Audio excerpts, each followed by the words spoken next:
Can't touch this.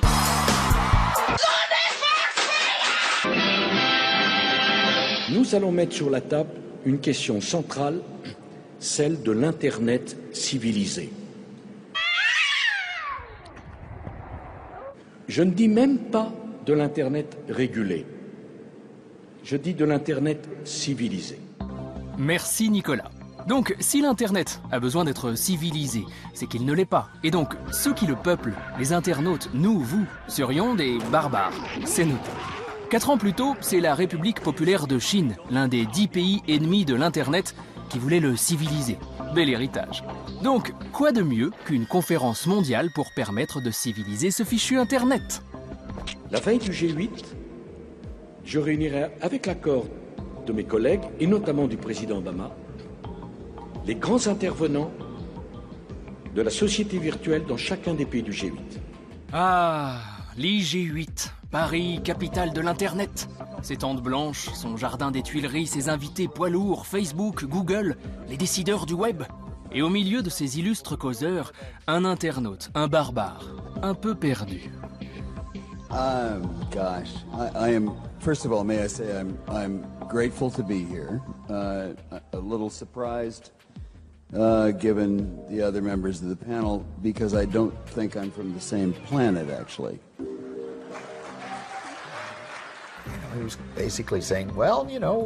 En gros, il disait, bon écoutez, ça a été plutôt sympa pendant un temps, mais maintenant il faut que tout le monde grandisse. Et que les États-nations reprennent le pouvoir et récupèrent tout ça. Parce que c'est devenu trop important pour qu'on vous laisse ça à vous les gens. Ce qui était d'une arrogance sans nom. Et puis, un second qui demande au président Sarkozy de prêter un étrange serment. Bonjour, Monsieur le Président. Je m'appelle Jeff Jarvis from the City University of New York. A U.S. Official calls the internet an eighth continent. It's a new land. And so as you go to the G8, I have one small request. I would ask of government to take a Hippocratic oath for the internet. And that is first, do no harm.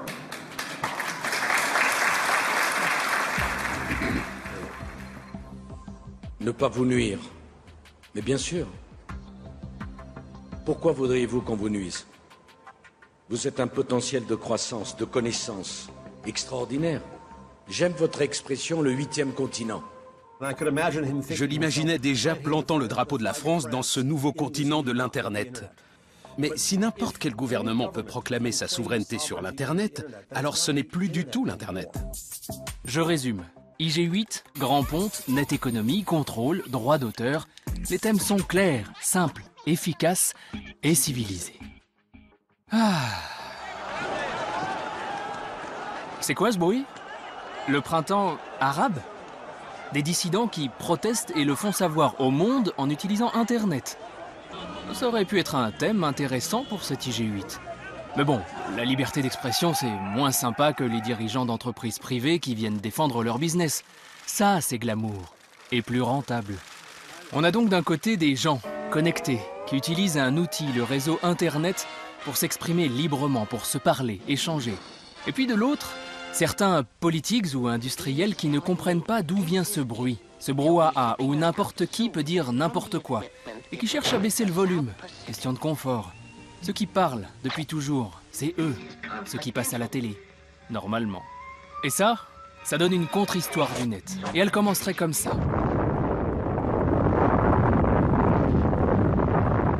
Vous pensez qu'Internet a été créé par des militaires pour protéger les communications en cas d'attaque nucléaire? Eh ben c'est plus compliqué.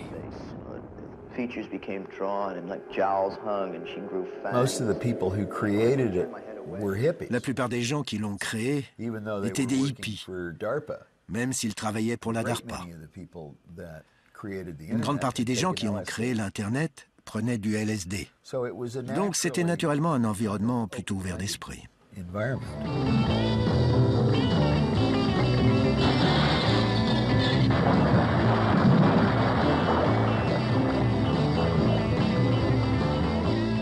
Été 67, San Francisco, Summer of Love, hein, c'est le climax de la culture hippie.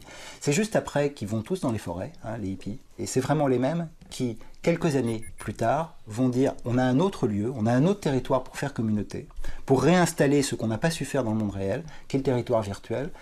L'informatique, c'est tout comme le LSD qui prenait par ailleurs, c'est la même chose, ça augmente l'esprit. Ça va être un outil qu'on va bricoler, qu'on va fabriquer, dont on va pouvoir agir sur le code soi-même. Et en faisant ça, on élargit son rapport au monde depuis les individus qui vont se connecter un par un. En parallèle, sur la côte est des États-Unis, ce même esprit de bidouille et de bricolage se diffuse. Le MIT, célèbre institut de recherche, se met à embaucher des systèmes hackers, comme Richard Stallman, qui inventera 10 ans plus tard les logiciels libres. Et à l'époque, jusque dans la technique, rien ne verrouille cet esprit d'ouverture. Au début, nous n'avions pas de mot de passe. Il n'y avait aucune sécurité dans notre système informatique. Et la raison est que les hackers qui avaient créé le système quelques années avant que je n'arrive s'étaient rendus compte que n'importe quel système de sécurité aurait permis aux administrateurs de contrôler et de restreindre les hackers. Donc, ils se sont dit, pourquoi leur fournir un outil qu'ils pourront utiliser contre nous? Et c'était très bien comme ça. Tout le monde pouvait faire ce qu'il voulait. Le système n'essayait pas de contrôler les êtres humains. Plus tard, l'administration a essayé de mettre des mesures de sécurité et a fait pression pour installer des mots de passe. Donc, j'ai écrit un programme informatique pour récupérer puis décrypter les mots de passe des gens. Et puis je leur ai envoyé un message en leur disant « J'ai vu que ton mot de passe était le suivant. Pourquoi ne pas me rejoindre et n'utiliser aucun mot de passe? Tu as juste à appuyer sur la touche « Entrée ». C'est le mot de passe le plus court qui existe. C'est très rapide à écrire et c'est tout aussi sécurisé que le mot de passe que tu utilises actuellement. Et en plus, tu milites contre les mots de passe. » Ce qui nous unit, c'est le partage. C'est la notion de partage. Si une information ne peut pas passer par là, elle passe par là, elle passera par tel ordinateur ou par tel autre, mais elle finira par se rejoindre. C'est comme ça que c'est conçu par les militaires américains, et finalement c'est comme ça que c'est détourné par la suite, à un moment donné par les universitaires américains, puis par des gens comme nous, et puis maintenant par la planète entière. Soudain, les gens ont découvert qu'ils avaient la capacité d'utiliser ce médium pour partager des informations entre eux. Et quand il y a eu suffisamment d'informations sur le réseau, il a fallu des moteurs de recherche pour trouver des choses. Cette combinaison entre le World Wide Web et les moteurs de recherche a permis aux gens de se découvrir les uns les autres, même s'ils ne se connaissaient pas.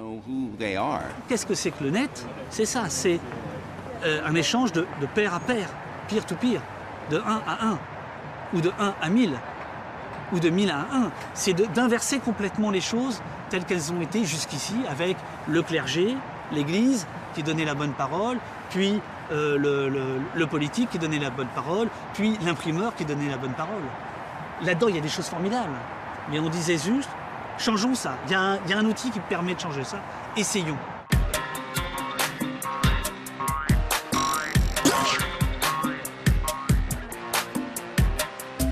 Je m'exprime et potentiellement mon voisin, tout comme le reste du monde, peut me lire. Voilà ce qu'apporte ce réseau pensé sous LSD.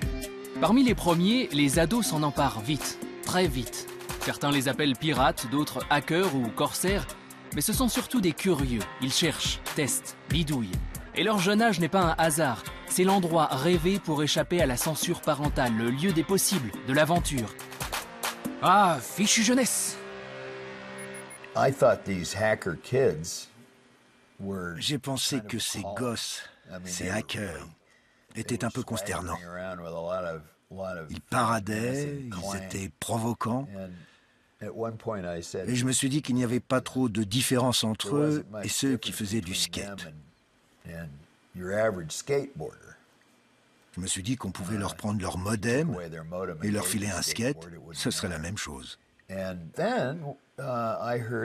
Mais ensuite, j'ai entendu que l'un d'entre eux était rentré chez lui et avait retrouvé sa sœur de 12 ans entourée de pas mal de gens des services secrets qui pointaient leurs armes sur elle, pendant que d'autres vérifiaient tous les trucs électroniques de la maison, y compris son radio-réveil et ses cassettes de Metallica.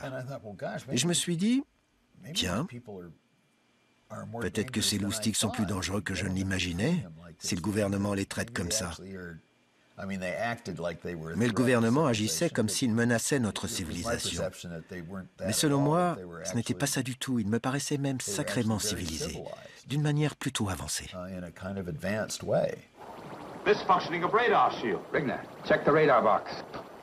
Et rapidement, les différents services de renseignement ont tous cherché à intégrer les compétences de ces bidouilleurs des réseaux. Ça nous est arrivé à 6 h du matin d'arriver à un pavillon situé en province à Tours et de taper à la porte pour dire voilà police, perquisition, d'avoir des parents qui nous ouvraient les yeux ronds en disant mais mon fils mais il n'a jamais quitté sa chambre, il est toujours dans sa chambre, etc. En fait c'était un pirate réputé et il était mineur. Donc ça veut dire qu'on a affaire à une population nouvelle, on est un peu démunis face à ce problème-là et nous ne pouvions pas recruter des gens comme ça pour la maison. Par contre, pourquoi est-ce qu'on ne ferait pas faire le service national des gens, vous voyez l'intérêt du service national, de gens réputés, etc., et qui pourraient travailler non pas dans l'ombre, mais pour la nation.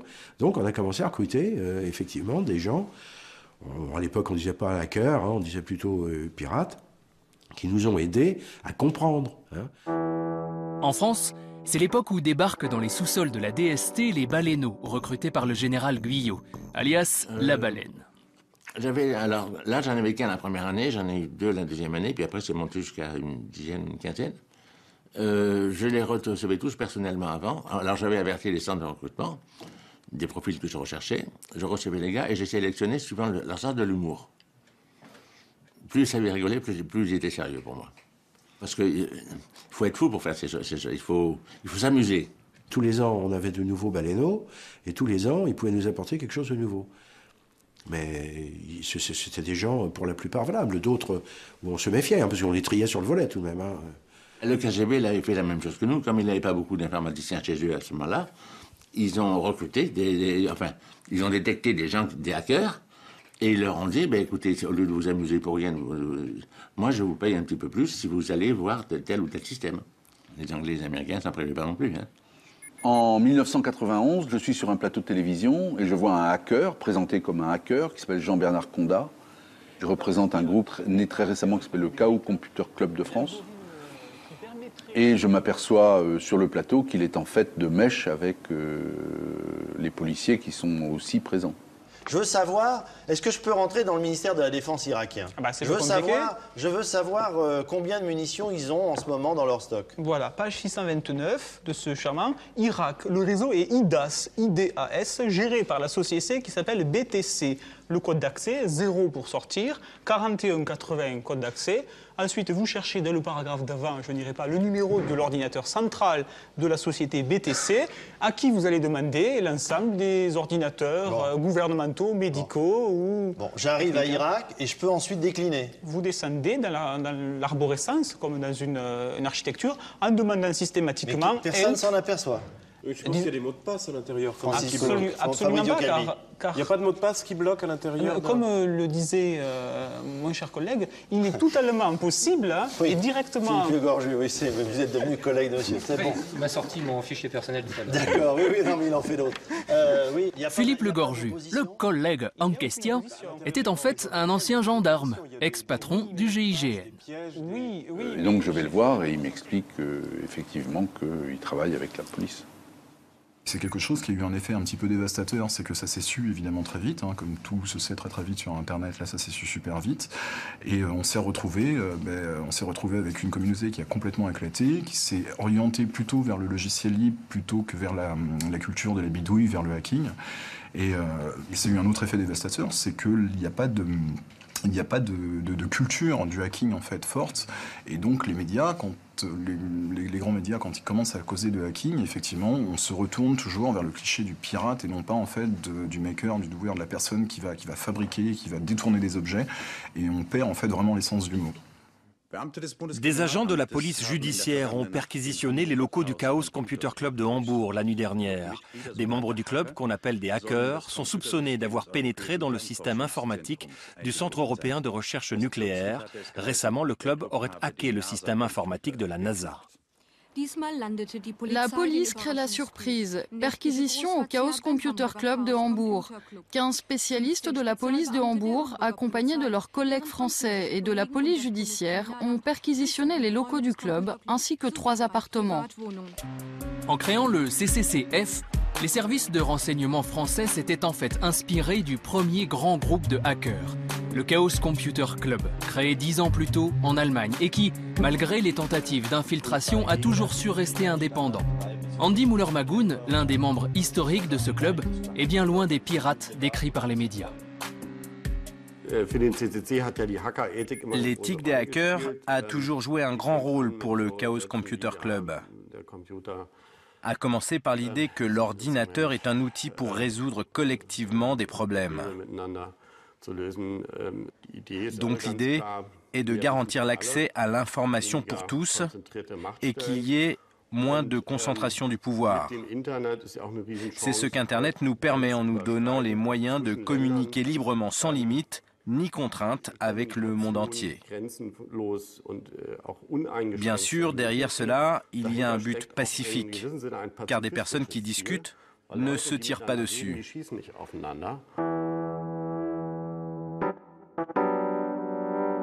Le hacking, c'est la démarche scientifique. On observe quelque chose qu'on ne comprend pas, et on se demande, bon, ben, comment, pourquoi, et on va chercher à comprendre. C'est ça le hacking. C'est les hackers qui ont construit les premiers ordinateurs, les premiers langages de programmation. C'est les hackers qui ont construit Internet et qui le construisent tous les jours. La morale du hacker, ça veut dire en quelque sorte que vous pouvez contourner les problèmes. Donc on essaye toujours de contourner les problèmes plutôt que de les affronter. Mais il y a des menaces contre l'Internet auxquelles nous devons faire face. Il y a des États tyranniques qui essaient de contrôler l'Internet. Il y a de bons gouvernements qui se comportent mal sur Internet en essayant de filtrer tous nos contenus, en essayant de nous surveiller ou de contrôler le net de différentes manières. On ne peut pas simplement contourner cela, parce qu'on pense parfois faire quelque chose de juste et de libre sur le net, mais on finit en prison. C'est un fait que quasiment tout ce qui circule sur Internet est enregistré par la NSA. Et je connais bien la NSA, de l'intérieur. Et je peux vous dire que leur despotisme est amoindri par leur incompétence. Ils peuvent enregistrer tout Internet, mais ils n'ont aucune idée de quoi faire de ces données. Et plus ils en ont, plus ils sont confus. Better look through the telescope, Pedro. We'll find out what they're doing. This is Santa's Magic Observatory. What wonderful instruments. The Earscope, the Teletalker that knows everything, the Cosmic Telescope, the Master Eye. Nothing that happens on Earth is unknown to Santa Claus. Qui va donc chercher une réponse à cette surveillance massive du réseau qui pointe à l'horizon? Les mêmes ados, les bidouilleurs, les hackers. Depuis le début, ils construisent le réseau en fonction de leurs envies ou besoins. Il y a un nouveau besoin, préserver nos échanges, donc arrive un nouvel outil. En 1984, j'étais très actif dans les mouvements pacifistes. Je développais aussi des logiciels qui permettaient d'aider certains mouvements pour la paix et la justice, comme le comité de solidarité avec le peuple du Salvador. J'avais remarqué que leur bureau avait été cambriolé par le FBI qui avait pris la liste de leurs membres et donateurs. Ça m'a semblé évident que ce genre d'organisation puisse chiffrer leurs documents afin de les protéger en cas de cambriolage par le gouvernement. Donc, j'ai voulu créer un logiciel qui pourrait chiffrer des fichiers en utilisant un système de cryptographie à clé publique, ce qui a donné naissance à PGP. On a commencé à voir arriver un tas de choses qui accentuaient la pression en termes de surveillance, et c'est ce qui m'a motivé pour que PGP soit libre et gratuit. Et c'est ainsi que le code source s'est répandu dans le monde entier. Ah, satanée manie du partage. Sauf qu'à l'époque, la cryptographie, considérée comme une arme de guerre, était exclusivement utilisée par les militaires et interdite à l'exportation. Autant dire que les autorités américaines, à commencer par les grandes oreilles de la NSA, l'agence qui écoute les communications, n'ont guère apprécié. J'ai vu un fichier qui contenait la première version du programme, son manuel et son code source. Je l'ai téléchargé et j'ai tout lu. Et la nuit même, je lui écrivais un message où je lui disais « Félicitations, vous avez fait quelque chose de formidable. Vous allez changer le monde. Vous allez aussi vous mettre dans un sacré pétrin. Quand les problèmes arriveront, je pourrai vous aider. Voilà qui je suis, voilà ce que je fais, et vous pouvez me demander tout ce que vous voulez. » C'était 10 jours avant qu'un officier fédéral ne vienne frapper à sa porte, à Boulder, dans le Colorado. 3 ans plus tard, ils ont laissé tomber l'affaire. Il y a eu beaucoup de réactions très vives contre cette enquête criminelle. Toute l'industrie informatique était de mon côté, et c'est l'industrie la plus puissante aux États-Unis. Avec du recul, la vraie réponse, c'est que le e-commerce avait besoin du chiffrement fort. Et donc, ils nous ont laissé faire, parce que ça a permis aux banques de faire de l'argent. Si nous pouvons chiffrer nos données, ce n'est pas parce que les gouvernements ont capitulé face à M. Zimmerman, mais c'est parce que les gouvernements ont capitulé face à des banques comme Citibank, Deutsche Bank et la Société Générale. Il est assez choquant d'entendre dire que la cryptographie devrait être hors la loi. Car si on nous interdit de protéger nos données, les criminels, eux, pourront toujours le faire. Ils peuvent embaucher toute la mafia russe pour le faire. Donc si la protection de la vie privée est hors la loi, ça veut dire que seuls les hors-la-loi ont droit à une vie privée. L'idée d'origine, c'est pourtant juste le respect de la vie privée. Internet en soi, c'est autant la communication totale que la surveillance globale. Donc permettre d'échanger sans risquer d'être surveillé, ce n'est pas un crime. Ça pourrait même être plutôt utile et sain. Et on va nous dire après que ceux qui font vivre le réseau, qui pensent ce genre de solution pour le préserver, sont des illuminés. Fallait pas les chercher. Governments of the industrial world, you weary giants of flesh and steel, I come from cyberspace, the new home of mind. On behalf of the future, I ask you of the past to leave us alone. You are not welcome among us. Un jour, j'ai écrit une sorte de déclaration d'indépendance du cyberespace et je l'ai envoyée à mes amis. Je ne pensais pas vraiment que ça irait plus loin, mais le lendemain matin, j'ai réalisé que ça avait fait le tour du monde. Je recevais des emails de gens d'un peu partout. C'était un sacré moment. J'étais un peu déconcerté parce que je n'avais pas franchement fait attention quand j'avais écrit ce texte. Et je ne pouvais pas imaginer une seconde que ça allait devenir un document de référence. Mais ça l'est devenu en une nuit. We have no elected government, nor are we likely to have one.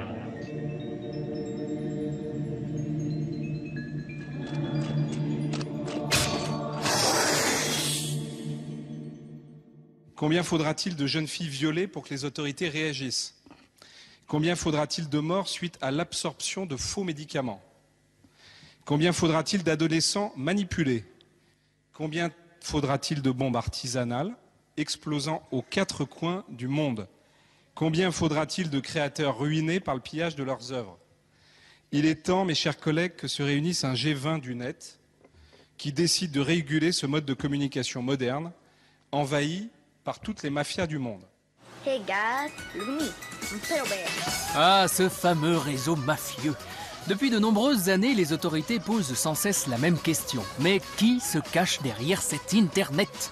Et donc, qui tenir pour responsable? 6 mai 1996, première tentative de réponse. En France, Une descente policière a lieu chez 2 fournisseurs d'accès à Internet indépendants, WorldNet et FranceNet. Des photos pornographiques mettant en scène de jeunes enfants. Voilà ce qu'ont trouvé les gendarmes sur les 2 réseaux incriminés. Les 2 gérants ont été envoyés devant la justice. On les tient. Les responsables seraient donc ceux qui gèrent les tuyaux par lesquels passent les contenus, comme si le facteur était responsable du courrier qu'il transporte. Rafi Aladjian, fondateur de FranceNet, fut l'un des 2 PDG menottés ce matin-là. Le problème avec la pédophilie, c'est que c'est un sujet facile. C'est ça le truc, c'est que la pédophilie est le seul sujet dans lequel il y a de manière non ambiguë, quand on voit une photo pédophile, on sait qu'elle est pédophile et on peut décider directement de la supprimer. Mais le problème, c'est qu'en supprimant cette photo pédophile, on reconnaît immédiatement qu'on a cette capacité de censure et donc de responsabilité sur tous les contenus, y compris tous ceux qui sont beaucoup plus ambigus. Donc si vous supprimez des images pédophiles, vous êtes aussi responsable de tout message à caractère haineux, dans lequel il y a de l'exercice illégal de la médecine, toute violation de copyright, que vous connaissez ou pas. Ce qui était en jeu, c'était quel est le rôle d'un fournisseur d'accès? Est-ce que c'est un type qui censure tout le web et qui fait une espèce de jardin censuré, ou bien c'est un type qui dit voilà un tuyau et tout ce qui est derrière, c'est à vous. C'était ma position à moi. C'était marrant parce qu'on voyait à la fois des médias populaires type TF1 qui ont titré sur un réseau pédophile arrêté en France, mais quand après on a su plus ce qui s'était passé, ils n'ont pas corrigé. La presse ne va jamais comprendre ce qu'est Internet. Par fainéantise, par peur, par corporatisme, on mélange tout ça. On paye encore aujourd'hui ce malentendu, c'est-à-dire Internet, c'est les pédonazis, Internet, c'est forcément le mal, c'est forcément de la connerie, c'est forcément des chats qui font du skateboard en vidéo, ou des bébés qui rient pendant 3 minutes, ou c'est des... Mais non. Non. En 1999, le Conseil supérieur de l'audiovisuel en France, dirigé à l'époque par Hervé Bourges, va même organiser le premier sommet mondial des régulateurs consacré à Internet. Parce que bon sang, il faut bien faire quelque chose pour contrôler ce réseau. Nous avons dit, bien évidemment, il n'est aucunement question de censurer Internet, ni même d'essayer d'empêcher le développement d'Internet, au contraire, mais de le réguler. Ben, Internet peut dire n'importe quoi sur n'importe qui. Et on le sait bien aujourd'hui.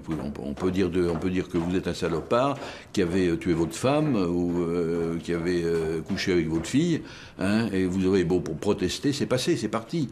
Hein. Alors à ce moment-là, vous avez la justice qui peut intervenir si vous portez plainte, mais combien de temps faudra-t-il? Et votre image est abîmée à tout jamais. Alors c'est ça tout de même qui doit se poser. Il y a une autorégulation de la parole et des propos qui s'est mis en place sur Internet. Et ce phénomène d'autorégulation, et ça maintenant on a de bonnes études qui le montrent, il ne va pas valoriser des discours qui seraient des discours où les faits seraient absolument faux, conspirationnistes, racistes, dangereux, etc. C'est que ce travail collectif des internautes, il se fait de façon souvent heurtée, violente, hein, on connaît les discussions enflammées sur Internet, mais si quelqu'un dit n'importe quoi, et que c'est complètement faux, il ne va pas voir son discours reproduit partout, sauf pour dire qu'il a tort. Hein. Et donc il y a une capacité collective de vérification, de validation, à la fois factuelle et normative, qu'opèrent les internautes entre eux. Mais certains, politiques, industriels ou personnes publiques, ne sont pas convaincus. Il faut trouver qui a la clé de cet Internet. Si ce ne sont pas les fournisseurs d'accès, ce sont donc leurs frères, les hébergeurs, ceux qui permettent aux internautes de créer sites web, pages perso et donc de s'exprimer. Tout d'un coup, il y a une dépêche AFP qui sort, Estelle Hallyday attaque un hébergeur Internet qui diffuse des photos d'elle dénudée qui avaient déjà été publiées dans un journal. Un hébergeur, c'est quoi? Internet, c'est quoi? Dénudé, du sexe, du stup. C'était parti. Valentin Lacambre, internaute libertaire, ne s'attendait vraiment pas à devenir un jour l'objet de la colère d'un mannequin célèbre. Une colère qui pourrait bien lui coûter très cher. Valentin Lacambre est hébergeur. Cela signifie qu'il accueille dans la mémoire de son ordinateur toutes sortes de pages web qui l'aident gratuitement à accéder à l'Internet. Il se rémunère en vendant parallèlement des services informatiques. Il est loin de rouler sur l'or. En première instance, j'ai été condamné de manière assez légère. Mais pour le principe, parce que j'avais été condamné et que je voyais d'autres procès se profiler, donc j'ai fait appel. Et là, j'aurais pas dû, parce qu'en appel, je suis tombé sur Marie-Françoise Marais, un juge qui m'a aligné, mais d'une force. Et donc elle m'a condamné à payer 300 000 francs.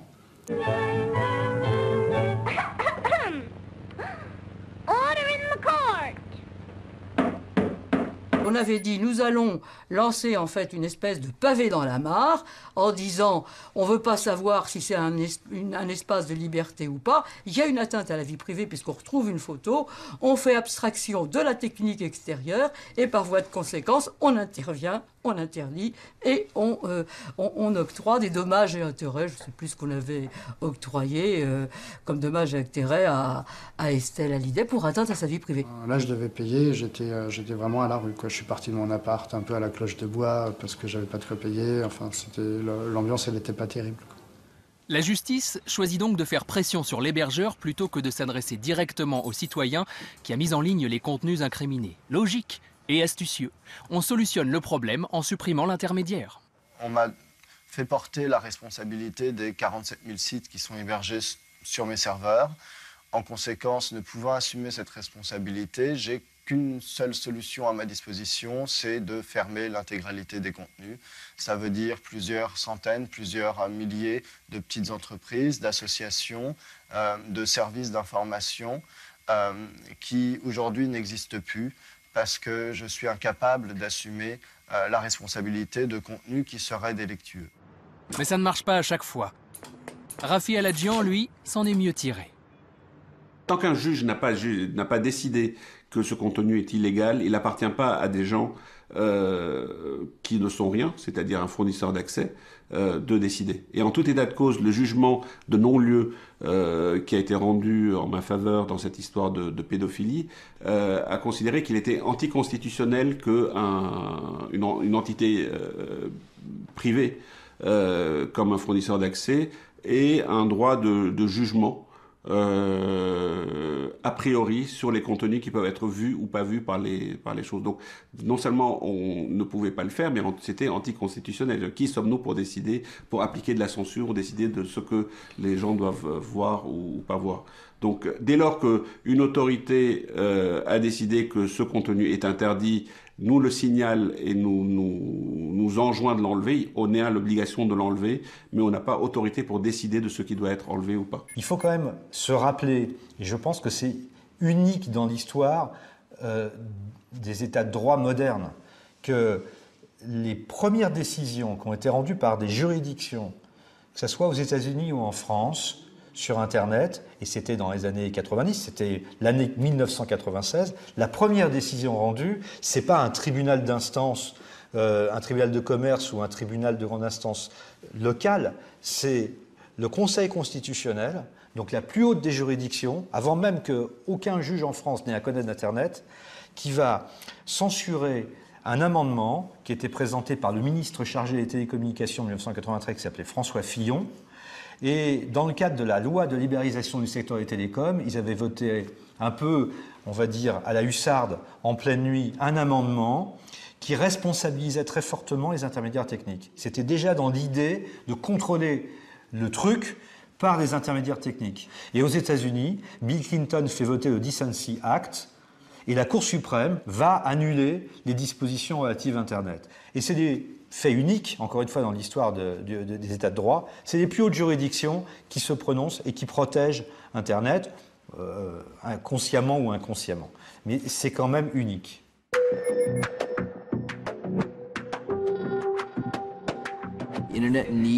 Internet a besoin d'être un endroit dédié à la liberté et non au contrôle. Donc moi, j'aimerais bien voir les gouvernements s'intéresser à Internet, mais d'une manière intelligente.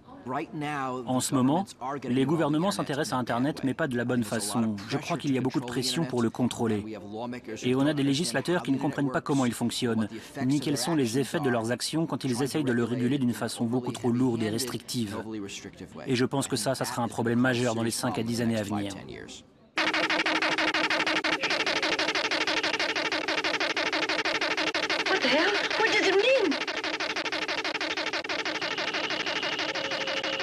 Seems almost a message coming from space.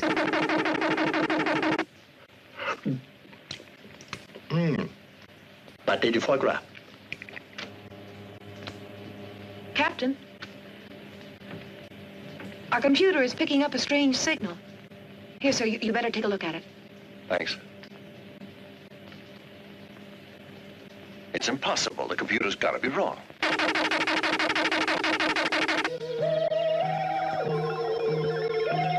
Avec ces notions de régulation, de contrôle ou de liberté, vient la question de la neutralité d'Internet.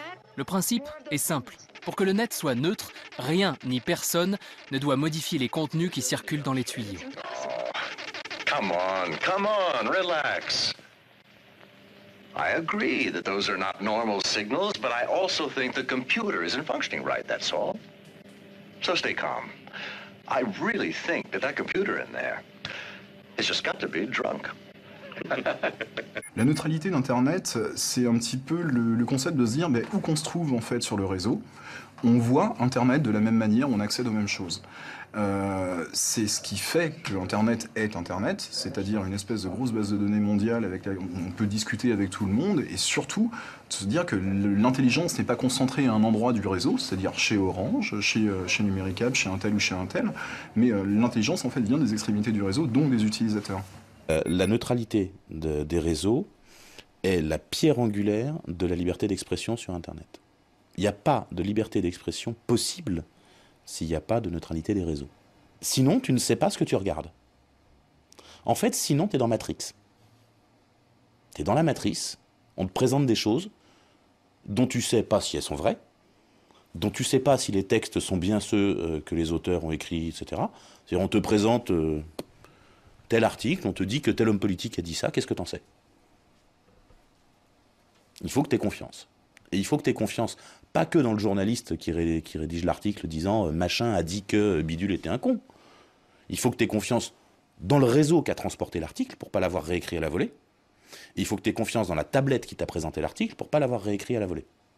On n'est pas du tout habitué à un système dans lequel la prise de parole publique est aussi facile et libre. On a l'habitude quand même d'un certain contrôle. On est quand même un vieux pays catholique, on aime les hiérarchies, on aime les intermédiaires entre Dieu et nous. Et Internet, c'est quand même, d'une certaine manière, être en direct avec Dieu. Donc, les intermédiaires résistent. 别害怕，听着，我把这个给你们念念。饶命，东汉臣，中国人。 28岁，翻译官，知不道。华武小三郎，25岁，日本人，刚来中国，没杀过人，走反的，别杀我，对呗？对呗？差不多，差不多。那走。 该做啥做啥吧。先别走场，我还有好多事情要交代。我要殺せ、俺は使用される。只有一支小队，无敌机枪。大日本帝国軍は殺されても恥ずかしめを受けんの。九台電話2個は傻子。絶対に投降はせん。絶対に祖国には什么干。两国一个，弹药库一个。皇軍は必ず勝つ。天皇栄華万歳。还有四匹羊马。是的，就在完毕。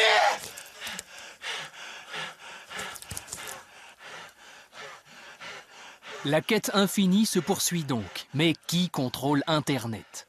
Les procédures, les lois s'enchaînent et la question reste. Ce ne sont ni les fournisseurs d'accès, ni les hébergeurs, très bien. Alors ce sont les internautes. Voilà une nouvelle cible à contrôler pour assainir le réseau. Aujourd'hui, on a condamné, en septembre 2012, un artisan sur le fondement de la DEPI. C'est la première condamnation.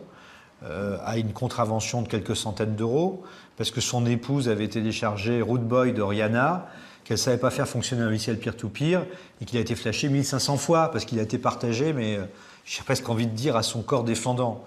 C'est la même logique, c'est-à-dire sanctionner, responsabiliser, alors qu'on sait que les gens ne sont pas, je dirais, ceux qui personnellement ont pris part à la problématique qui est posée.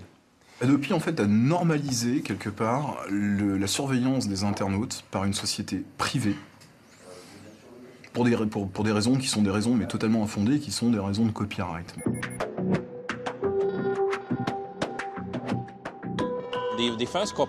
Les premiers copyrights datent de 1557.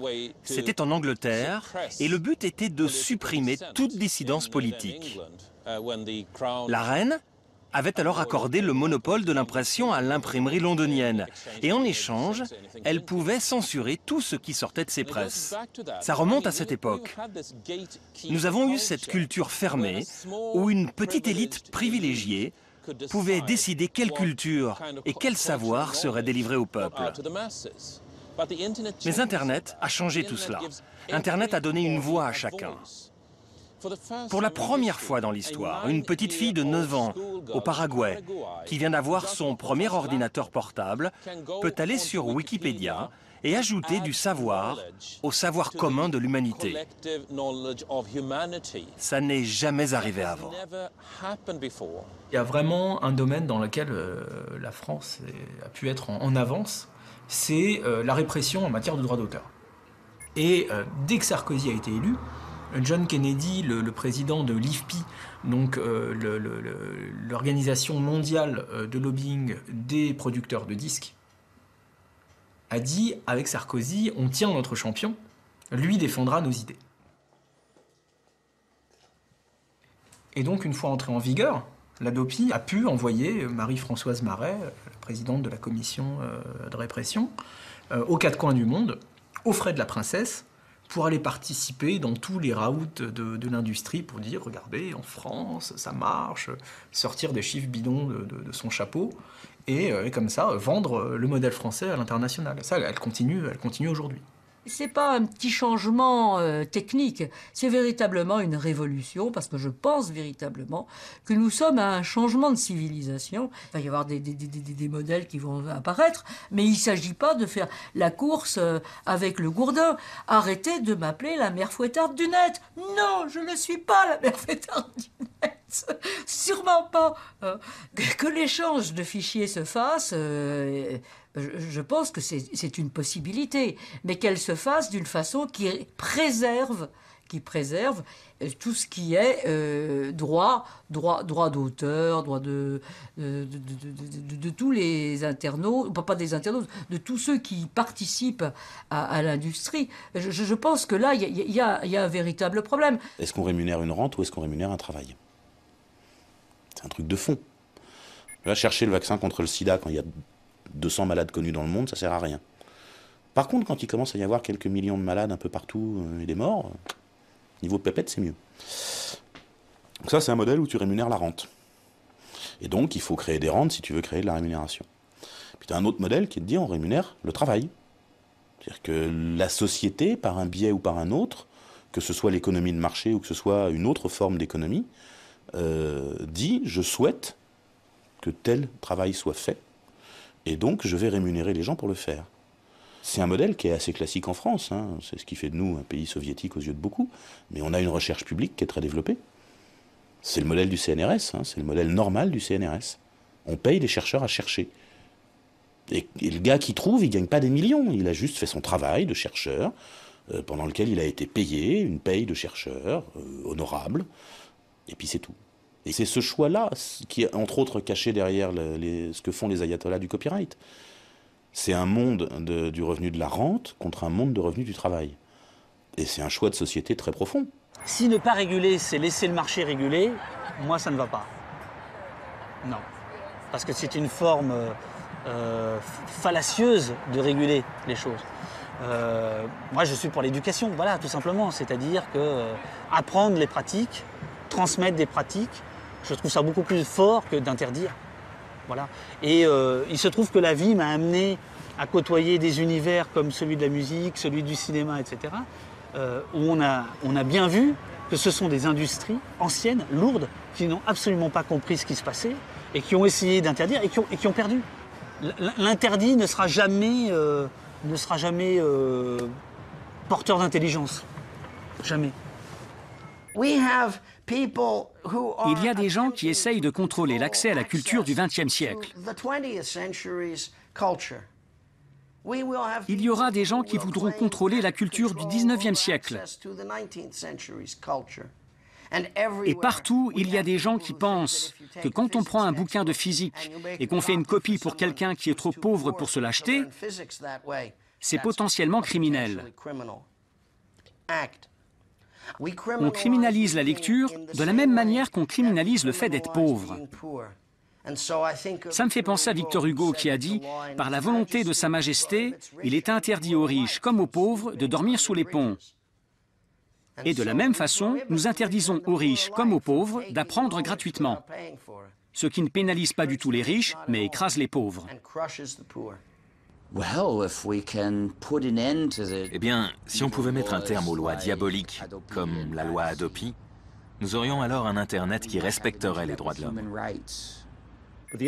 Internet perturbe les entreprises, des commerçants aux médias et tout type d'industrie. Mais Internet perturbe aussi les gouvernements parce qu'il permet aux gens de créer une nouvelle forme de société, sans frontières ni limites.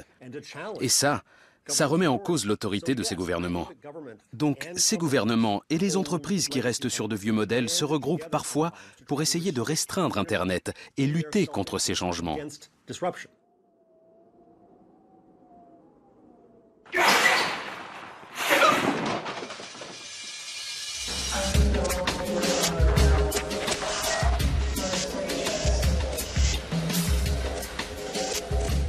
Donc, il faut surveiller, nous répète-t-on, des fois qu'on attrape des pirates. Or, les outils de surveillance du réseau sont multiples. Ce n'est pas que le grand méchant État qui surveille les gentils petits citoyens.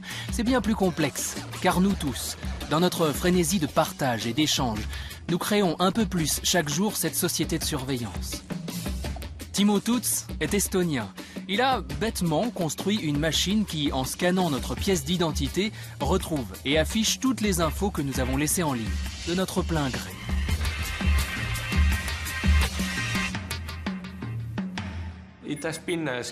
Ça a été assez effrayant pour moi de voir que les gens aimaient vraiment cette machine. Pour moi, il y avait de bonnes raisons de la rendre effrayante, mais pourtant les gens sont vraiment excités à l'idée de pouvoir voir leurs données. Mais ça arrive aussi tous les jours sur Facebook, partout dans le monde. Les gens partagent leur vie et ils adorent ça. Aucun dictateur n'aurait osé rêver un outil aussi puissant pour surveiller toute une population.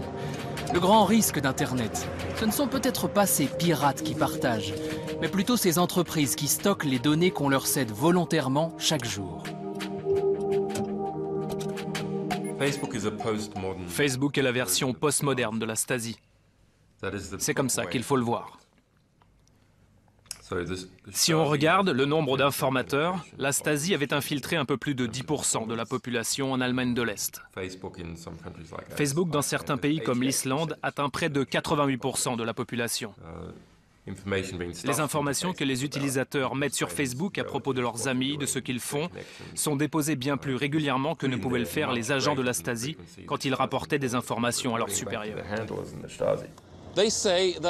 À partir d'une carte de crédit Visa, il est possible de prévoir un divorce 1 an avant que vous ne le sachiez vous-même. Et cela uniquement en regardant vos habitudes d'achat.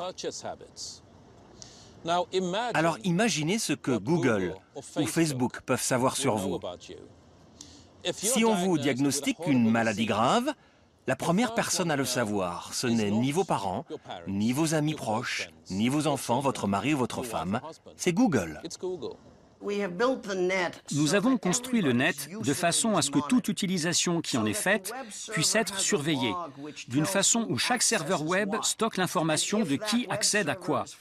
Et si ce serveur est celui de Facebook et si 800 millions de personnes l'utilisent pour communiquer, alors il y a un homme qui a le droit de savoir ce que tout le monde regarde et fait. Et ce type sera alors sous pression pour vendre ou donner au gouvernement et aux maléfiques de la Terre les informations cruciales de ce que tout le monde fait.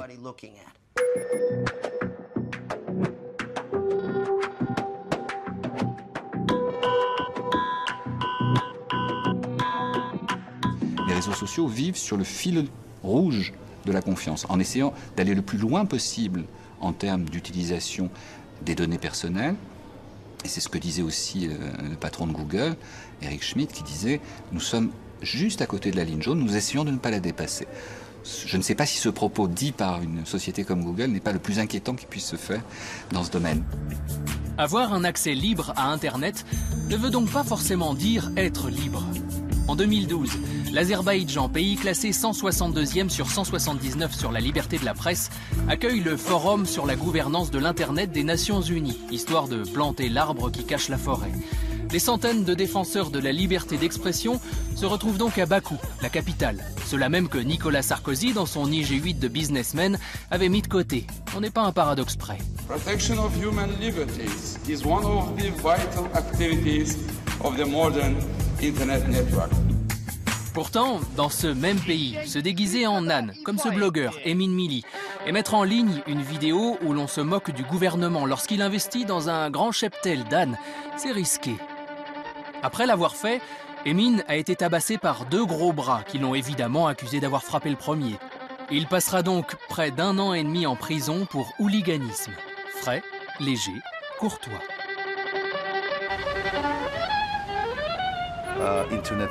Internet n'est pas libre en Azerbaïdjan. Bien sûr, on est libre d'utiliser Internet techniquement. Je peux, là, aller écrire n'importe quoi sur Facebook ou Twitter, mais ça ne veut pas dire que quand je vais quitter ma maison, je vais être libre. Je vais marcher dans la rue comme si de rien n'était. Je peux être attaqué, remis en prison, et il ne s'agit pas que de moi. Il y a plein de gens à qui c'est arrivé. Ce que j'essaie de dire, c'est que ce gouvernement annonce aujourd'hui, regardez, on a plus de 60% de pénétration Internet.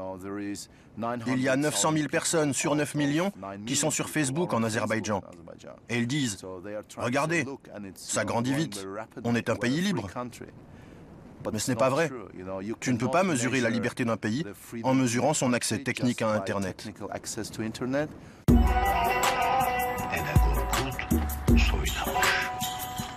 Autre exemple, toujours en Azerbaïdjan, Khadija Ismailova, journaliste pour une radio interdite sur la bande FM, mais diffusée sur Internet.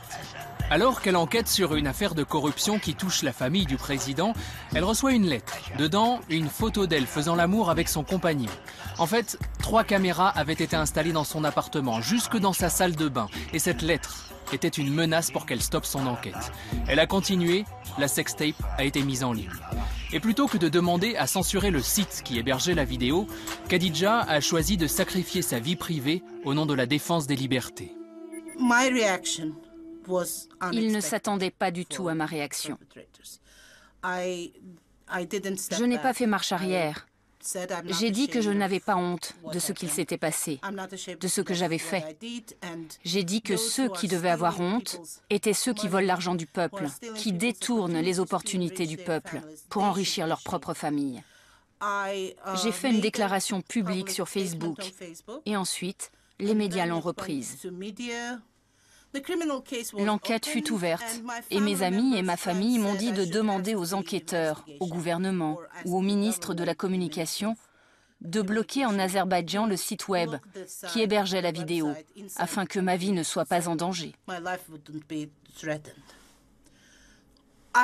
J'ai décidé de ne pas le faire parce que notre gouvernement attend la moindre occasion pour légitimer la censure de sites web. Si moi, je demande de bloquer ce site web, ça leur servira d'excuse pour le faire à nouveau plus tard. Donc, je n'ai pas fait cette demande.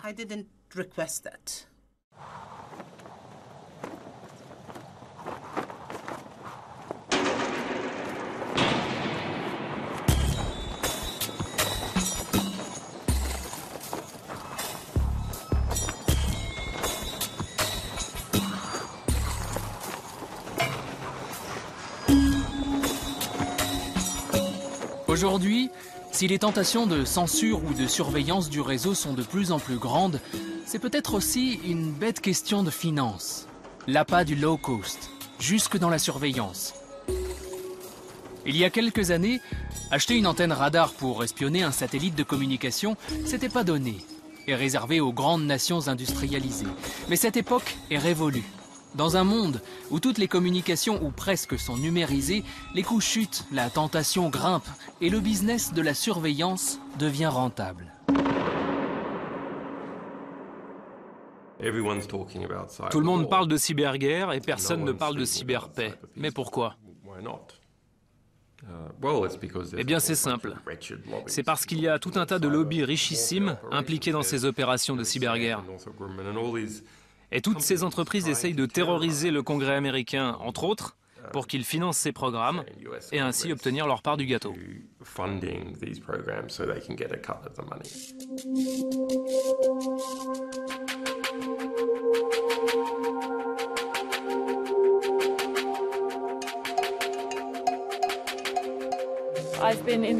Je suis au Parlement européen depuis 2009, date à laquelle il y avait aussi des élections en Iran. À l'époque, de nombreux Iraniens mettaient en ligne des vidéos pour montrer que des milliers d'hommes et de femmes manifestaient dans les rues pour demander où est mon vote. J'étais en contact avec de nombreux activistes et plus je leur parlais, plus ils m'expliquaient qu'ils étaient trouvés, tracés, traqués et emprisonnés à l'aide de technologies répressives. Et je me suis dit qu'il fallait enquêter. En creusant, j'ai découvert que ces technologies n'étaient pas utilisées qu'en Iran, mais également en Égypte, en Tunisie, en Syrie ou au Bahreïn, et dans beaucoup d'autres pays où la répression est systématique, mais où des entreprises européennes ont été en mesure d'exporter ce que j'appelle des armes numériques. Il est grand temps que nous mettions un frein à ces exportations et que ces entreprises se comportent de manière plus transparente et responsable. Il y a un énorme marché avec plus d'1 millier d'entreprises commercialisant des technologies de surveillance massive. Une compagnie sud-africaine vend par exemple un kit pour 10 millions de dollars par an qui permet d'enregistrer en permanence toutes les communications téléphoniques d'un pays de taille moyenne. C'est ce que William Binney, un ancien directeur de la NSA, a qualifié de totalitarisme clé en main. Le moteur, les roues et le châssis ont été construits. La clé est sur le démarreur et il ne reste plus qu'à mettre le contact. En vérité, le contact a déjà été mis pour certaines populations. Les musulmans, par exemple, de manière générale aux États-Unis. Nous avons là tous les ingrédients essentiels à une nouvelle dystopie transnationale et totalitaire.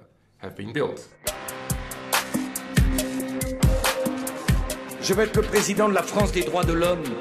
Je ne crois pas à la réelle politique qui fait renoncer à ses valeurs sans gagner des contrats. Eh bien justement, à propos de contrats, la France en a gagné un beau avec le colonel Kadhafi. La livraison de toute une infrastructure permettant de surveiller l'ensemble de l'Internet libyen. Pratique pour un dictateur. Mais ça, bien sûr, c'était bien avant la victorieuse opération tricolore lancée pour libérer le pays. Vive l'amitié entre la France et la Libye! Quand la situation a commencé à dégénérer un petit peu en Libye, il nous est remonté en fait une information comme quoi la France avait vendu un système de surveillance globale de toute la population à Abdallah Senussi, qui était une personne qui était activement recherchée par la Cour pénale internationale, qui a été condamnée par contumace en France pour des actes de terrorisme quand même. On a commencé donc à gratter un petit peu et on est tombé assez rapidement en fait sur une entreprise qui s'appelle Amesis,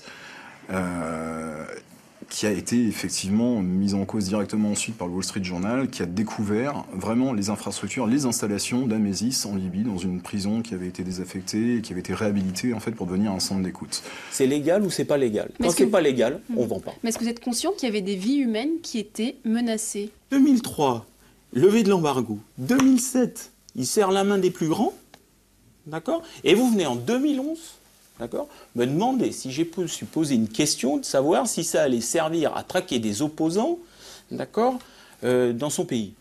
Mais comment vous voulez que je réponde à cette question? Moi, personnellement, quand je vous vends un stylo, d'accord, ou quand vous faites effectivement une interview, enfin le stylo, d'accord, ce que vous écrivez, le responsable, c'est pas le vendeur du stylo.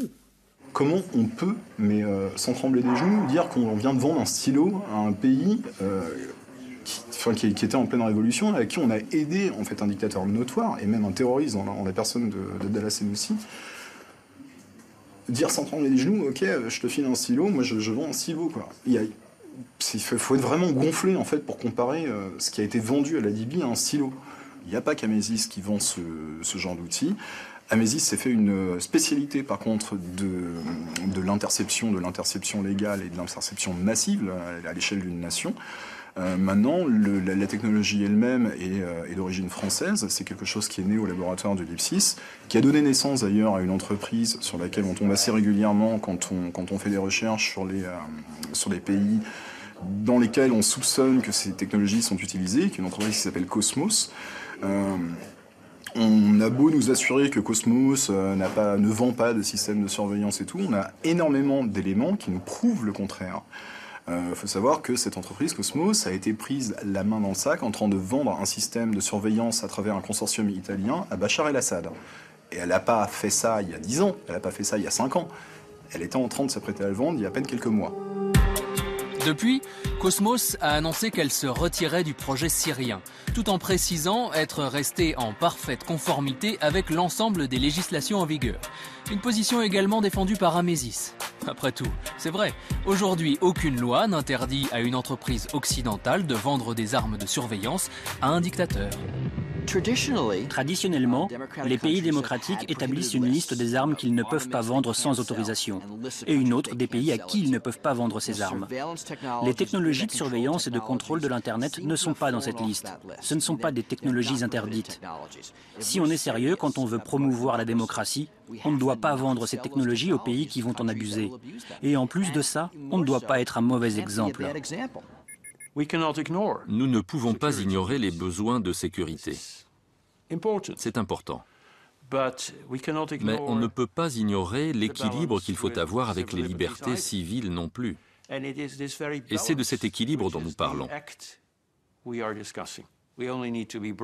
On doit juste être assez courageux pour faire face à ce challenge. Démontrer pourquoi on a vraiment besoin d'une mesure comme celle de la surveillance, mais également rester critique afin de préserver cet équilibre à tous les niveaux.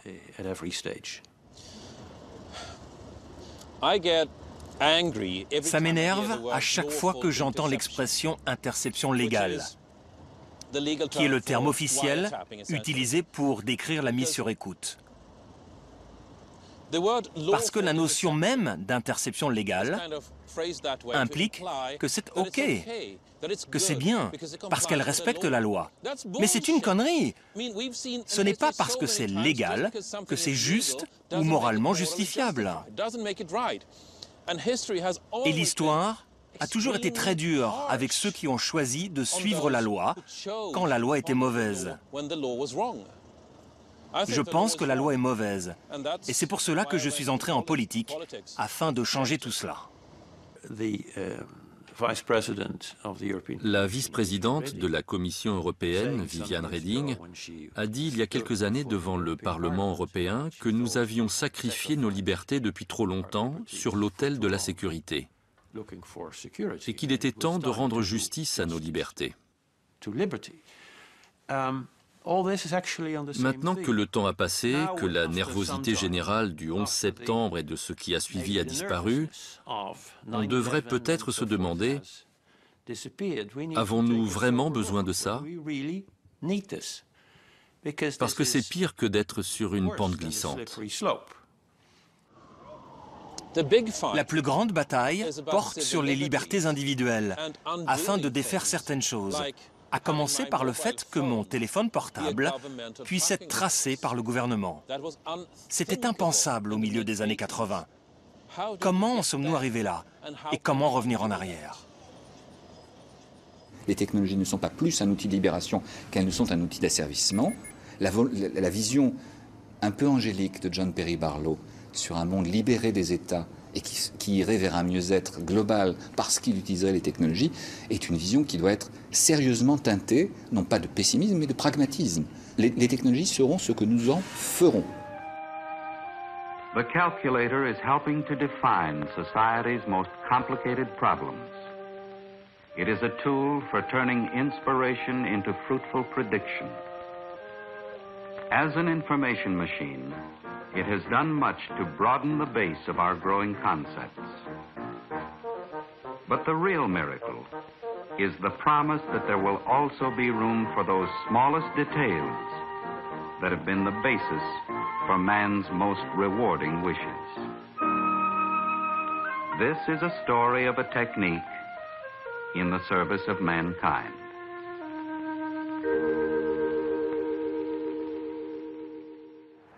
En fait, ce que je crois, c'est qu'on est dans une période encore de transition. C'est-à-dire qu'en fait, c'est plus 1789, mais qu'est-ce qu'on fait? Maintenant, qu'est-ce qu'on fait? Voilà. On remet le roi, on appelle Bonaparte, on est tous des Robespierre, qu'est-ce qu'on fait? On sait que ça va mal tourner, mais ce qu'il faut, c'est repousser le plus possible le moment où ça va mal tourner, et puis surtout, si ça tourne mal pour tout le monde.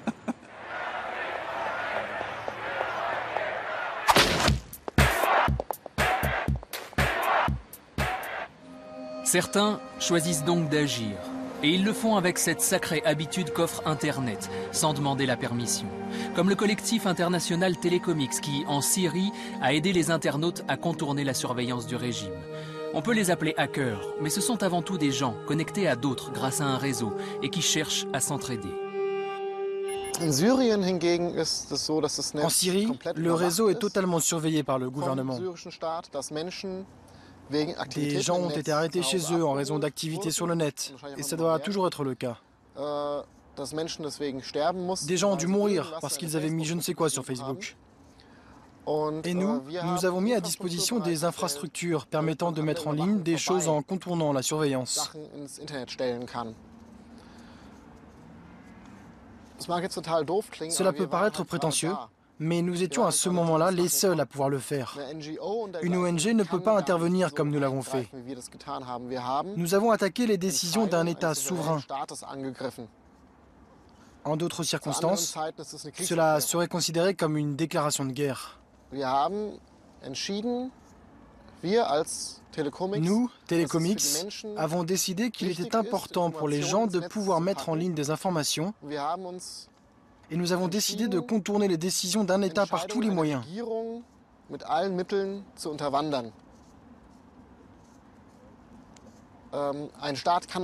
Un État ne peut pas le faire, un service secret non plus. Mais nous l'avons fait.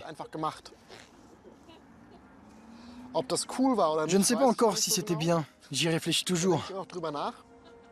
Mais je pense qu'à ce moment-là, c'était la bonne décision à prendre.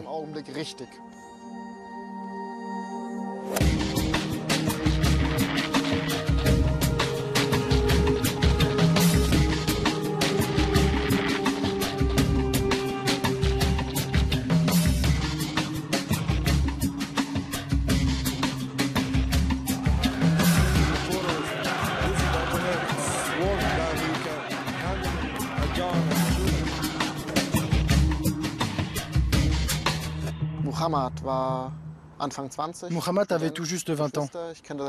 Il était étudiant, il avait des frères et sœurs. Je connais toute son histoire, il me l'a raconté. J'avais organisé des interviews avec un journal allemand.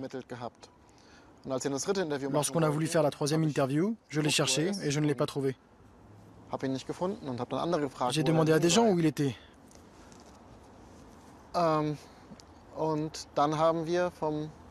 Et nous avons obtenu, tout à fait par hasard, une vidéo sur laquelle on voyait Muhammad être battu à mort dans une cellule.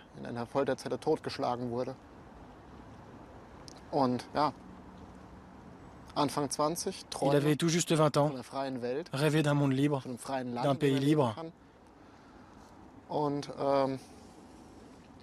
Et parce qu'il voulait exprimer librement ses rêves, il a été tué.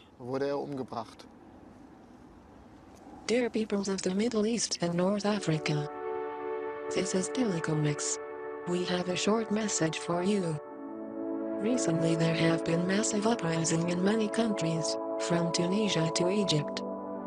We are very happy to see the success of your struggles for democracy and freedom.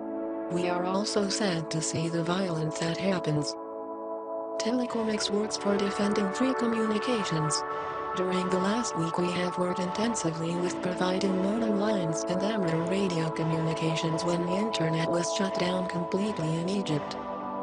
We also provide methods for circumventing internet filtering, as well as the strongest cryptographic softwares available to modern computers, for avoiding government surveillance and repression. Telecomics consists of hundreds, maybe thousands, of internet activists that work in the service of free communication. We use every communication technology that we master to try to keep the flow of information up. You are free to request anything from us. We do our best. We are from the internet. We come in peace. Let there be freedom for all people and computers.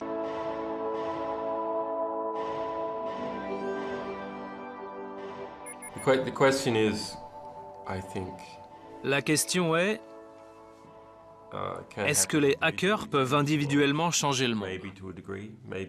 Peut-être à certains niveaux, sur quelques détails. Peuvent-ils changer le monde ensemble, en tant que collectif? Sans doute pas tant que ça. Et ils ne travaillent pas si souvent de manière collective. Maintenant, est-ce qu'en s'associant avec d'autres gens, ils peuvent faire quelque chose? Là, la réponse est oui.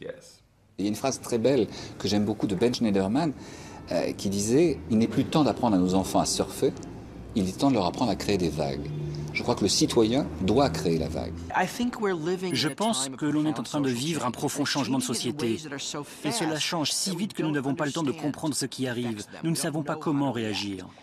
On va avoir besoin d'une génération de personnes qui est née avec Internet, qui a grandi avec Internet, qui comprend vraiment ce que les législateurs actuels ne saisissent absolument pas. On a besoin que ce soit elles qui soient au pouvoir. Et là, on commencera à avoir un vrai changement. Le Parti pirate est une vague, née du réseau. Grâce à lui, il a même fini par atteindre les plages du Parlement européen.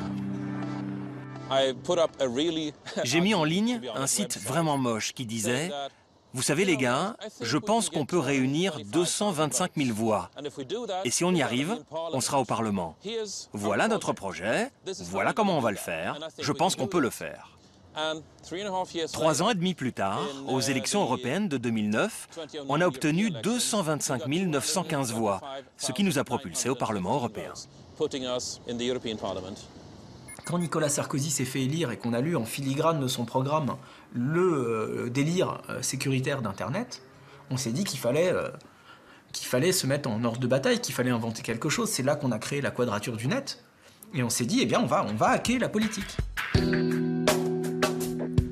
Ils sont légion, les exemples d'initiatives citoyennes qui émergent du réseau. Tout comme le Parti pirate, la Quadrature du Net, à l'origine une petite association française, bouscule l'agenda politique jusqu'au Parlement européen. C'est mon côté révolutionnaire épicurien. Le principe est toujours le même, agir sans demander la permission. Et derrière, le même rêve, modifier la société comme on corrige 3 lignes de code. En tant que la Quadrature du Net, on fabrique tous les jours des outils pour permettre aux citoyens de comprendre les enjeux sur ces dossiers, mais aussi pour leur permettre de participer. On a par exemple développé un truc qui s'appelle le Pi-phone, qui permet aux gens d'appeler gratuitement le Parlement européen. Donc nous choisissons la liste des eurodéputés à appeler, donc ceux qui restent à convaincre, ceux qu'il faut bien cibler, etc. Et les gens entrent leur numéro de téléphone, pouf, il y a leur téléphone qui sonne, et ils sont directement mis en contact avec les eurodéputés. C'est un truc qu'on peut faire avec 3 bouts de voix sur IP et 4 morceaux de code et 5 rustines sur Internet. Et l'esprit de bidouille, les rustines, ça fonctionne, même en politique. Les initiateurs du traité ACTA s'en souviennent encore. ACTA, qu'est-ce que c'est? C'est l'accord commercial anti-contrefaçon. C'est un accord international protégeant le droit d'auteur, le copyright et la propriété intellectuelle. Nous ne nous battons pas contre ces valeurs, qui existent déjà, mais contre des aspects de ce traité qui vont à l'encontre des intérêts du peuple et de beaucoup de nos libertés. ACTA, c'était l'accord commercial anti-contrefaçon. C'est un texte négocié en secret, comme un accord commercial que font les pays entre eux, mais qui contenait un nombre de dispositions répressives en matière de copyright et qui allait littéralement transformer les intermédiaires de l'Internet en une police privée du copyright et imposer des mesures répressives absolument inacceptables. Pendant 4 ans, on a fait campagne, on a informé les citoyens pour que les citoyens se saisissent de ce dossier, aillent au contact des élus du Parlement européen. Et le 4 juillet dernier, le Parlement européen a rejeté par 478 voix contre 39, dont 21 UMP français, ce texte qui est une victoire historique. Quelques mois avant, les gens nous disaient « Non mais c'est complètement impossible. Personne n'a vu venir le raz-de-marée qui a submergé le Parlement autour de l'ACTA, mais tout le monde l'a senti passer.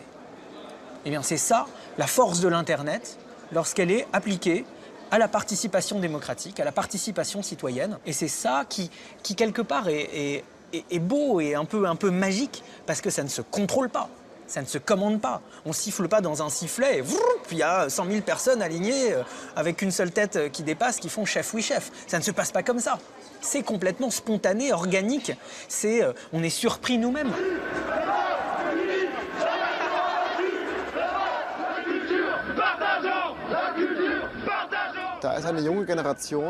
Il y a une nouvelle génération d'hommes et de femmes politiques qui n'avaient pas nécessairement vocation à le devenir.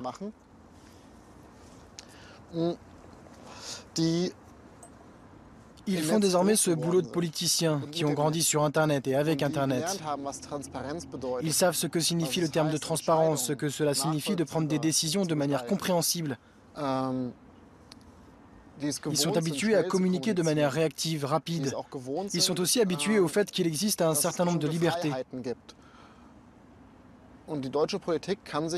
Donc la classe politique allemande ne peut désormais plus prétendre ne rien savoir de tout ça. Ce n'est plus possible. Ce qui me préoccupe profondément, c'est ce qu'il va se passer entre maintenant et dans 20 ou 30 ans, quand la génération Internet sera au pouvoir et donnera le ton dans les partis politiques. Parce que nous sommes au bord d'un risque majeur, celui de construire une société de la surveillance, un Big Brother bien pire que ce qu'aucun auteur de science-fiction n'a jamais imaginé.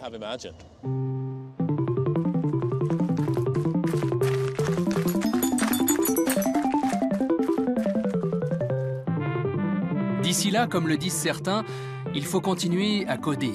Car ce qu'il y a sous le capot d'Internet, ce qui fait tourner le réseau, c'est le code. Ce code informatique n'est qu'un langage qui permet, entre autres, à nos ordinateurs d'afficher des pages web ou à nos logiciels de faire ce qu'on leur demande. C'est comme un alphabet que les machines interprètent et qui font que les informations peuvent circuler d'un utilisateur à l'autre. Comme tout langage, ce code est essentiel à la communication. Libre à chacun de l'apprendre. Pour quelqu'un qui fait du web, le code est magique. Il faut comprendre le code si on veut pouvoir aller plus loin et surtout si on veut ne pas se laisser enfermer dans une expression qui serait encadrée par les marchands, encadrée par les logiciels, encadrée par les législateurs. C'est pour ça que toute la défense du code, ce qu'on appelle les logiciels libres, est si importante. Avec les ordinateurs, il n'y a que deux possibilités. Soit l'utilisateur contrôle le logiciel, soit le logiciel contrôle l'utilisateur. Si c'est le logiciel qui contrôle les utilisateurs, vers où allons-nous? Eh bien, le propriétaire du logiciel contrôle les utilisateurs qui utilisent ce logiciel. Et ce logiciel devient alors un instrument de pouvoir. Afin que les utilisateurs gardent le contrôle sur le logiciel, ils ont besoin de certaines libertés. Et ce sont ces libertés qui définissent ce qu'est un logiciel libre. Donc, nous avons construit le monde du logiciel libre. C'est un monde où vous pouvez utiliser les logiciels en toute liberté. Ça existe parce que nous l'avons créé. Et maintenant, c'est à vous de vous échapper du monde des logiciels propriétaires pour nous rejoindre dans le monde libre. Écrire du code informatique est une vraie compétence qui demande beaucoup d'efforts. Vous ne pouvez pas apprendre ça en un jour. Mais je pense vraiment que nous avons besoin d'un apprentissage de ce code. Les gens doivent comprendre comment la technologie fonctionne et non voir celle-ci comme une mystérieuse boîte noire. La transparence du code est une prérogative démocratique.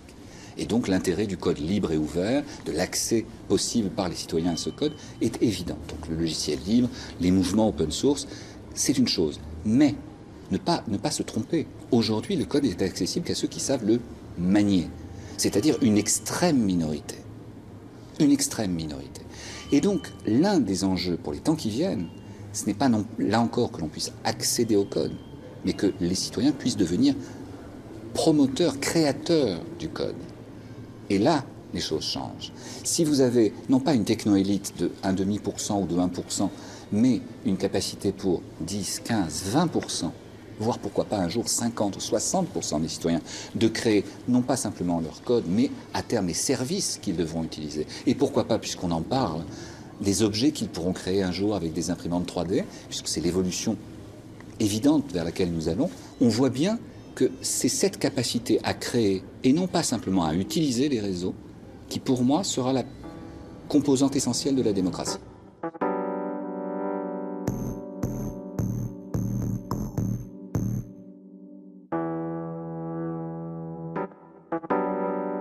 Et voilà comment Internet sort de sa boîte. L'esprit des pionniers, ces hippies sous LSD, semble être finalement toujours là. Les vapeurs sont tenaces. Aujourd'hui, des machines, appelées imprimantes 3D, conçues par des hackers, bidouilleurs, makers, ouvrent de nouveaux horizons et poussent le concept encore plus loin. Une imprimante 3D, c'est simplement quelque chose qui va te couler une forme en 3 dimensions avec du plastique en fait, et ça va te créer un objet. Donc tu peux te créer des objets avec ça. Ce qui est important en fait quelque part, c'est la réappropriation de process qui sont des process industriels, qui sont très coûteux et qui aujourd'hui en fait sont démocratisés. Faut savoir qu'un truc comme ça coûte moins de 1 000 €. La grosse machine en fait coûte plusieurs dizaines de milliers d'euros et c'est quelque chose qui va nous permettre après nous tout simplement de nous amuser, de jouer.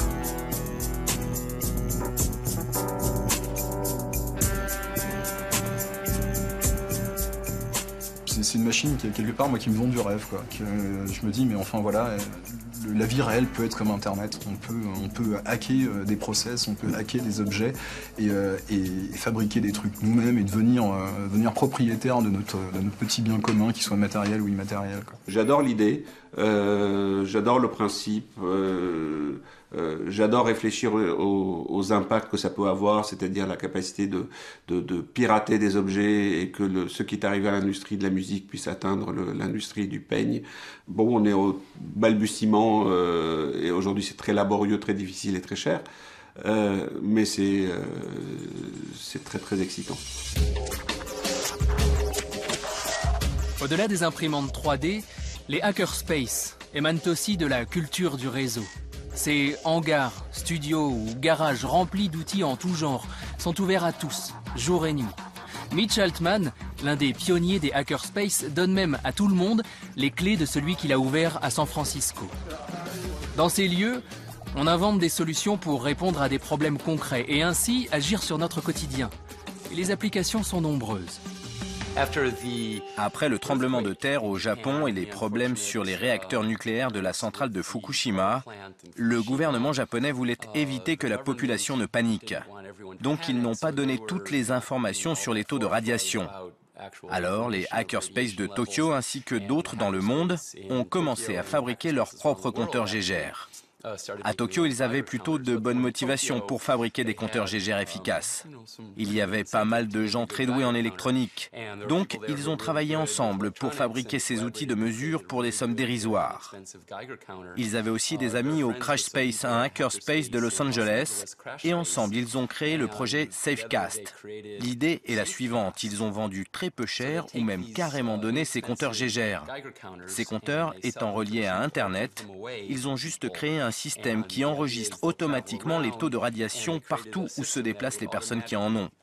Ainsi, nous pourrons avoir une information fiable sur les niveaux de radiation dans le monde entier. Du LSD aux imprimantes 3D, des labos de recherche au hackerspace, ça fait un sacré bout de chemin. Et pendant tout ce temps, Internet est resté un réseau façonné par celles et ceux qui s'y connectent, c'est-à-dire nous, ses utilisateurs. Et il n'a pas fini de changer. Nous aurions tort de voir l'Internet comme étant une créature immuable. Aujourd'hui, l'Internet est un Internet d'ordinateurs. L'essentiel des données sont issues des utilisateurs des ordinateurs. Dans les années à venir, l'essentiel des données qui transiteront sur les réseaux seront issues de capteurs, d'objets connectés et plus forcément d'humains. Et l'architecture qui va naître de cet Internet mobile puis de cet Internet des objets pourrait être très différente. Ceci est un vrai défi parce que les tentations techniques d'organiser l'Internet du futur autour d'acteurs connus, identifiés, et donc à qui on donnerait les clés en termes de pouvoir, cette tentation, elle est énorme. Et donc je crois que pour les années à venir, notre travail, à nous acteurs publics par rapport à ça, sera de rédiger et d'organiser notre action pour éviter cette dérive-là, qui est beaucoup plus inquiétante pour moi que les dérives auxquelles nous assistons aujourd'hui. J'aimerais répandre l'idée que nous avons un droit fondamental qui est celui de l'accès à la connaissance. Tout comme Jefferson a parlé de droit humain inaliénable, il y a un droit humain inaliénable qui est de pouvoir connaître tout ce qui peut être connu et reconnu d'utilité générale. Personne ne s'était donné la peine de déclarer ce droit avant, parce qu'il n'y avait aucun moyen de le transmettre. Mais maintenant, il y en a un. Nous devons nous battre pour ce droit. Nous devons être de bons parents, car si nous gagnons ce droit dans ces temps primitifs, il restera acquis pour toujours. Donc ce qui pourrait arriver de pire, c'est qu'on se dise « Non, non, c'est acquis. C'est bon, la liberté de diffusion, d'impression est acquise. » Non, je crois qu'elle est un combat de tous les jours et de chacun. J'allume mon ordinateur, qu'est-ce que je fais? Qu'est-ce que je fais? Est-ce que j'apporte ma pierre à l'édifice ou pas? En sachant que l'édifice, il est bordélique, il est bruyant, il est comme la vie. Ça pourrait sonner comme une fin, ou pas. Aujourd'hui, près de 200 cyberdissidents sont incarcérés parce qu'ils ont osé s'exprimer sur les réseaux. Réseaux surveillés grâce à des systèmes conçus dans nos démocraties et vendus par des marchands d'armes occidentaux. Une attaque en règle de la liberté d'expression. Dans nos démocraties, justement, les contenus circulant sur le net sont de plus en plus contrôlés, censurés. Nos ordinateurs, tablettes, téléphones et fichiers sont truffés de mouchards. Cette fois-ci, c'est le droit pour chacun de lire qui est menacé. Donc, cette contre-histoire de l'Internet, de l'accès à l'information, à l'expression et au savoir, est loin d'être finie. Ce film n'est qu'un chapitre. À vous d'écrire la suite.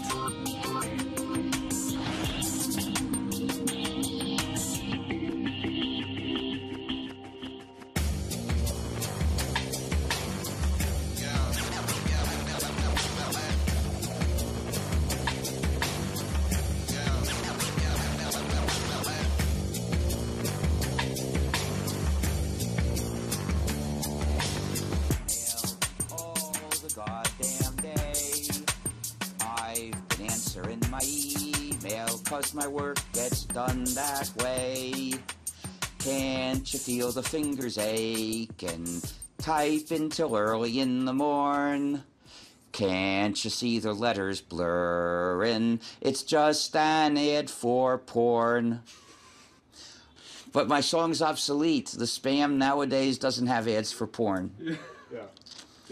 Rats, they ruined my song.